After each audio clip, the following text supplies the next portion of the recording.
நெல்லை மாவட்டம் சீதவர்பநல்லூரில் கேரள மாநில மருத்துவமனை கழிவுகள் மூட்டை மூட்டையாக லாரியில் கொண்டுவரப்பட்டு வீசப்பட்டிருக்கின்றன. விவரங்களோடு செய்தியாளர் மருதுபாண்டியன் இணைந்திருக்கிறார். மருதுபாண்டியன், இதுபோல கேரள மாநில மருத்துவ கழிவுகள் இங்க கொட்டப்படுறது இதுதான் முதல் முறையா, இல்ல தொடர்ச்சியா இப்படி நடந்துகிட்டு வருதா? அங்க இருக்கக்கூடிய நிலைமை என்னவா இருக்கு?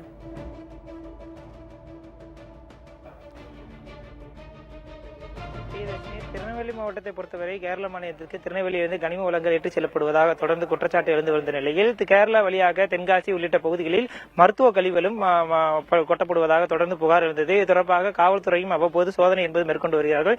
இந்த நிலையில் திருநெல்வேலி மாவட்டம் சீதப்பநல்லூர் அருகே இருக்கக்கூடிய நடுகல்லூர் மற்றும் பலவூர் உள்ளிட்ட கிராம பகுதியில் இருக்கக்கூடிய அந்த காட்டு மற்றும் குளம் பகுதிகளில் மூட்டையாக கடந்த 2 தினங்களாக மருத்துவ கழிவுகள் என்பது கொட்டப்பட்டிருக்கிறது. குறிப்பாக கேரள மாநில திருவனந்தபுரம் மாவட்டத்தைச் சேர்ந்த ஒரு தனியார் மருத்துவமனையின் மருத்துவ கழிவுகள் தான் இந்த பகுதியில் அதிக அளவு கொட்டப்பட்டிருக்கிறது. இந்த மருத்துவ கழிவை பொறுத்தவரை அந்த மருந்து சீட்டுகள், குளுக்கோஸ் மற்றும் இரத்த கசிவுகள் கொண்ட பேப்பர்கள் உள்ளிட்ட பல்வேறு வகையான பொருட்கள் என்பது அங்கு மூட்டையாக கொட்டிருக்கக்கூடிய காட்சிகள் நம்மால் பார்க்க முடிகிறது. நம்ம ஒளிப்பதிவாளர் நாராயணமூர்த்தி காட்சிப்படுத்திக் கொண்டிருக்கிறார்.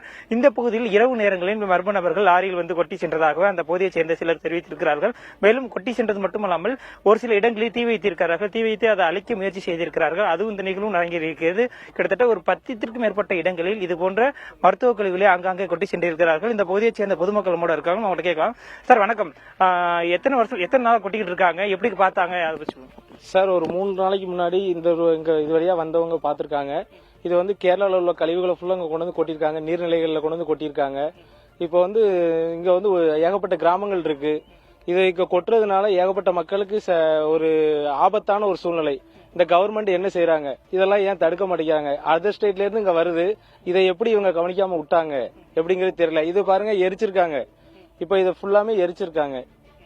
இப்ப வந்து இதுக்கு வந்து ஒரு நிரந்தர தீர்வு காணணும் இந்த கவர்மெண்ட். நிச்சயமா நீங்களே கேட்டிருக்கலாம். இந்த பகுதியை அதிக அளவு கொட்டப்பட்டிருப்பதாகவும் இதை தடுக்க தேவையான நடவடிக்கை எடுக்க வேண்டும் என்று தெரிவித்திருக்கிறார்கள். இது மட்டும் இல்லாமல் தற்போது திருநெல்வேலி மாவட்ட ஆட்சியர் அலுவலகத்திலிருந்து ஒரு குழுவானது இந்த சம்பவம் தொடர்பாக ஆய்வு நடத்த வந்திருக்கிறார்கள். நீங்களே பார்க்கலாம். ஒளிப்பதிவாளர் நாராயணமூர்த்தி காட்சிப்படுத்திக் கொண்டிருக்கிறார். அதிகாரிகள் சம்பவ இடத்திற்கு சென்று ஒவ்வொரு இடமாக சென்று அங்கே கிடக்கக்கூடிய மருத்துவ கழிவுகளை ஆய்வு உட்படுத்தப்பட்டு வருகிறார்கள். மேலும் இந்த மருத்துவ கழிவுகளில் இருக்கக்கூடிய அந்த மருத்துவமனையின் பெயர், அது முகவரி உள்ளிட்ட விவரங்களையும் சேகரித்து வருகிறார்கள். இது மட்டும் இல்லாமல் இங்கு இருக்கக்கூடிய அந்த மாடு மேய்க்கக்கூடிய மக்களையும் அந்த ஊர் மக்களையும் தொடர்ந்து விசாரணை என்பது மேற்கொண்டு வருகிறார்கள். விசாரணை முடிவிலே இந்த மருத்துவ கழிவு எங்கிருந்து கொண்டு வரப்பட்டது என்ற விவரம் தெரியவரும். மேலும் இது காட்டு பகுதியாக இருப்பதால் அந்த பகுதியில் சிசிடிவி கேமரா காட்சிகள் என்பது மிகவும் குறைவாக இருக்கிறது. ஆகையால் அந்த கிராமத்தில் இருக்கக்கூடிய பொதுமக்களிடம் தொடர்ந்து விசாரணை என்பது நடத்தி வருகிறார்கள். தொடர்ந்து இந்த பகுதியைச் சேர்ந்த அதிகாரிகள் ஆய்வு மேற்கொள்ளக்கூடிய காட்சிகளை நம்மால் பார்க்க முடிகிறது. மருத்துவ கழிவுகள் கொட்டியிருக்காங்க. இப்ப ஆய்வு நடத்திருக்கீங்க, கண்டுபிடிச்சிட்டீங்களா? எங்களுக்கு பெட்டிஷன் வந்ததை ஃபாலோ பண்ணி செவ்வாய்க்கிழமை பெட்டிஷன் வந்தது, போன செவ்வாய்க்கிழமை. அப்போ நாங்க மழை வந்ததுனால வியாழன் வெள்ளி எங்களெல்லாம் இது பண்ணோம். அந்த அன்னைக்கு இப்போ எங்கள்கிட்ட பெட்டிஷன் வந்த பிறகு நாங்க ரிவ்யூ பண்ண ஆரம்பிச்சிருக்கோம். அதுதான் இந்த இப்போ எடுக்கிற நடவடிக்கை. செவ்வாய்க்கிழமை பெட்டிஷன் வந்திருக்கு. நாங்க மழைனால நாங்க 2 நாள் அந்த கேப் விழுந்தது. அதுக்கப்புறம் நாங்க அதுக்குள்ள ட்ரேஸ் அவுட் பண்ணி தலையாரி மூலமா எங்க விஓட கான்டாக்ட் பண்ணிட்டு நம்ம எந்த சர்வே நம்பர் யாருன்ட்டு, இன்னொன்று வந்து பட்டாதார லேண்டு, இது புறம்போக்குங்கனால விஓ எஃப்ஐஆர். எத்தனை இடங்களை கொட்டிருக்காங்க? என்ன கொட்டிருக்காங்க? எத்தனை இடங்களை கொட்டிருக்காங்க? 2 இடத்துல. இங்க வந்து இது பலவூர், இன்னொன்று வந்து நடுக்கல்லூர் பகுதியில் அந்த கோடகநல்லூர் வில்லேஜ்ல அங்க பண்ணிருக்காங்க.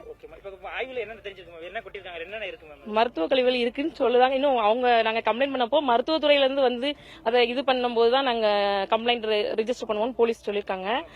நேற்று எஃப்ஐஆர் ஃபைல் பண்ண போனப்போ அவங்க வந்து இப்போ அவங்க வந்து இது பண்ண முடிவு.